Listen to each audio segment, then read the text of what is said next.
Yo, what's going on, Dragon Ballers? Welcome back to another video. We're back into set 21, Wild Resurgence Reveals, and today we're going over more of the legacy support that they are printing for the various black archetypes. And today, specifically, we'll be talking about the support for the SSG Trunks archetype. This one's a real fan favorite. I know a lot of people that absolutely love this leader, and it's really solid by all standards and measures. It's got a couple tops under its belt. Definitely can use a little bit of support, though, that's coming its way in this set. We'll talk about the competitive viability of these cards. If you're new, make sure to subscribe, hit that bell so you never miss a video. And if you guys want to help support the channel and plan on buying any cards or pre-ordering any cards, it does really help me out if you were to use my link in the description to TCG Player. I really do appreciate it. Anyways, let's go ahead and just give a reread of the leader because it might have been a while since some of you guys have seen it. Move activate main once per turn on the unawakened side. Choose one black card in your hand and send it to your warp, and then draw 2 cards. Passive draw that you can use on your turn 1 going first is always really good. Now, awaken, release a 4 or less, or there are 5 or more sands in your warp. Draw 1, untap 1, and flip this card over. Then we have the awakened side. He is a blocker. Auto when this card attacks, draw 2 cards. Then choose 1 card in your hand and send it to your warp. The best kind of cycling where you see the new cards first, and then you can warp whatever the worst card in your hand is, or warp a card that actually has warp synergy, of which there are many in this archetype. Then we have auto once per turn when your opponent attacks a Unison card. Switch this card to active mode. That'll, of course, set you up to block for your Unison, which is a really vital piece of this strategy, and you don't want that card to be taken off the board. However, this was printed before we had the implementation of Black Smoke Dragon into the game, so yeah, it's gonna be much more easy to deal with this deck's Unison. However, Bandai kind of addresses that with the new support. We'll see that in a little bit. Then we have activate main once per turn, Spirit Boost 1 for an energy of any color. Place 2 black battle cards from your warp in their owner's drops, and then choose one of your opponent's battle cards and send it to the owner's warp. So 1 cost removal on just about anything is pretty nice. Now, this is definitely a bit more of like a mid-rangey black deck, at least from how the leader plays. You can, of course, try to play a very aggressive version of the deck because there's no shortage of aggressive black sands in the color pool.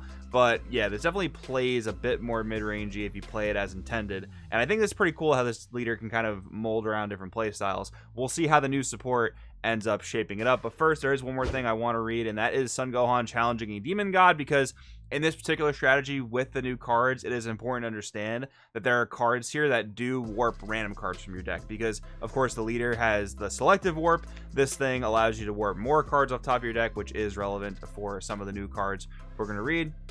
Let's go ahead and check those out.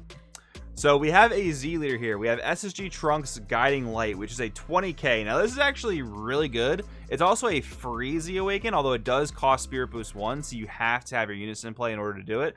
So a lot of times you'll probably want to preemptively Z Awaken on your own turn just to guarantee you get the Z Awaken off and play around, you know, let's say Smoke Dragon. If your opponent Smoke Dragon's your Unison, now you can't Z Awaken defensively and get that 20k buff. So you might want to try to do it on your own turn. But anyways, having a 20k Z leader for this type of deck is so good because black doesn't really have great floodgates. A lot of times, if you're not getting max value out of like Petrification, or you know, in some matchups you won't be able to resolve Oceanus if you're even playing a build that plays that card. You want to have that bigger leader to make comboing out of your opponent's attacks all the easier, right? So having a 20k Z leader here that's 0 energy is actually really nice.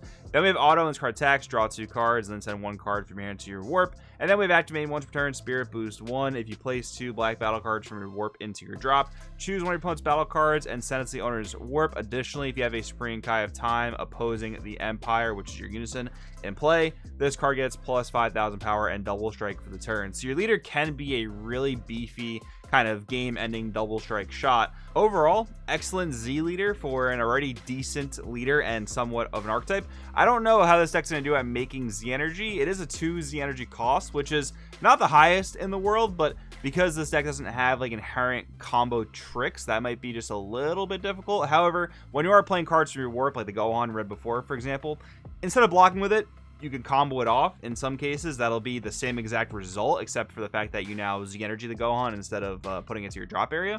So that might be something you want to consider as well. Then, of course, there is Supreme Kai of Time opposing the Empire. The Unison for the strategy is actually really important. We have a 2-cost 15k auto once per turn if your leader is a black Trunks Xeno and it's your turn. When a battle card is played from your warp, draw 1 card and add a marker to this card. So you can, you know, basically accelerate your markers, which is definitely really good for all the spirit boosting you'll be doing. And then activating +1 if your leader is a black sand card, send up 3 cards to the top of your deck to your warp.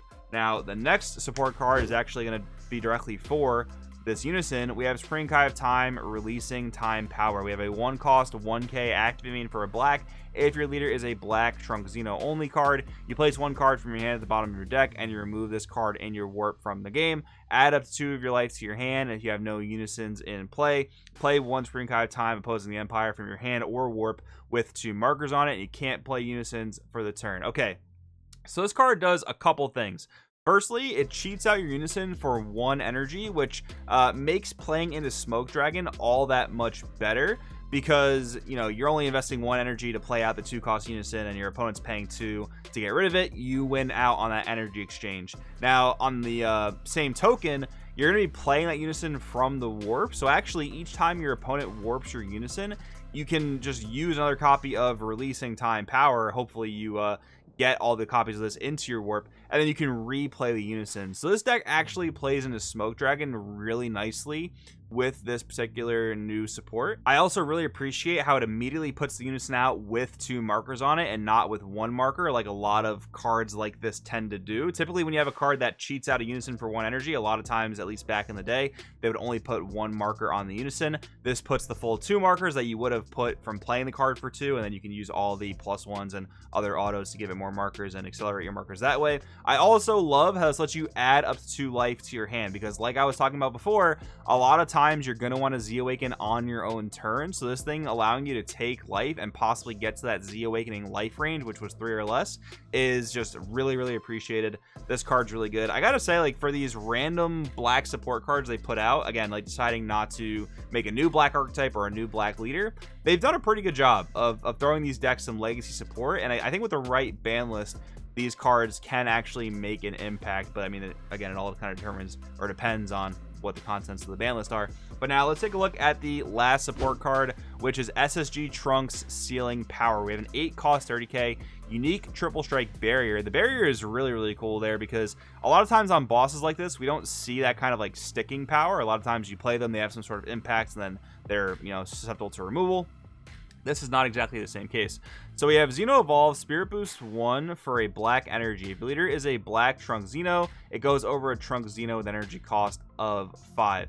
Then we have Permanence. If this card is in your warp, you can also activate this card Xeno Evolve from your warp.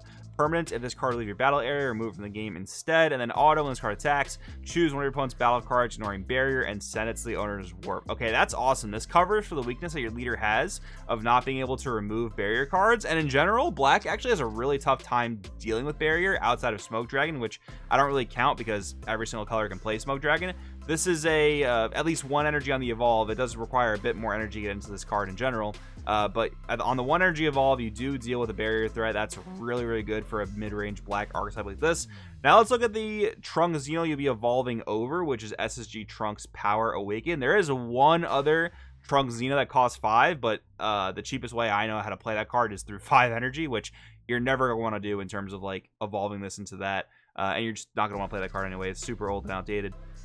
But anyways, this is a deflect dual attack permanent. This card's removed from your battle area, removed from the game instead. Auto, when this card attacks, place with 3 black battle cards from your warp in your drop, which will aid in your ability to overroam. And then we activate for 2 black. If your leader is black and there are 8 or more cards in your warp, play this card from your warp. So for a total of 3 energy, you get into SSG Trunks Sealing Power. The one unfortunate thing about this is that you're going to be evolving a regular rare over this beautiful SPR, but regardless, still a really good chain of events here. And the other great thing about this is that all these pieces of support for this deck are allowing you to play cards from your warp. The deck was already able to do that with cards like Goten and Gohan challenging a Demon God, but now with all these cards that allow you to do more things from your warp, the leader is just going to be so much more efficient because you won't have to actually pull from your hand count, and you can keep those cards in your hand for negating, for comboing, for defending, for offensively comboing, all those different types of things. You can maintain your hand advantage while still playing cards from your warp, and you have the leader warping selective cards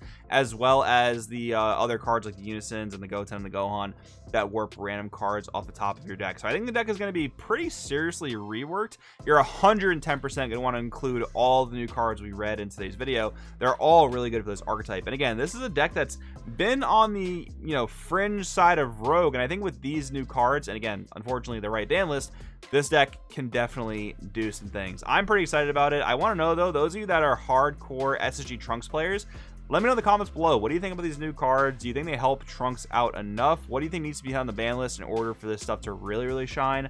Let me know all that down in the comments. Thanks for watching, guys, and I'll see you in the next one. Alright, now that you guys finished watching that video, they should have never banned fucking Child's Wish.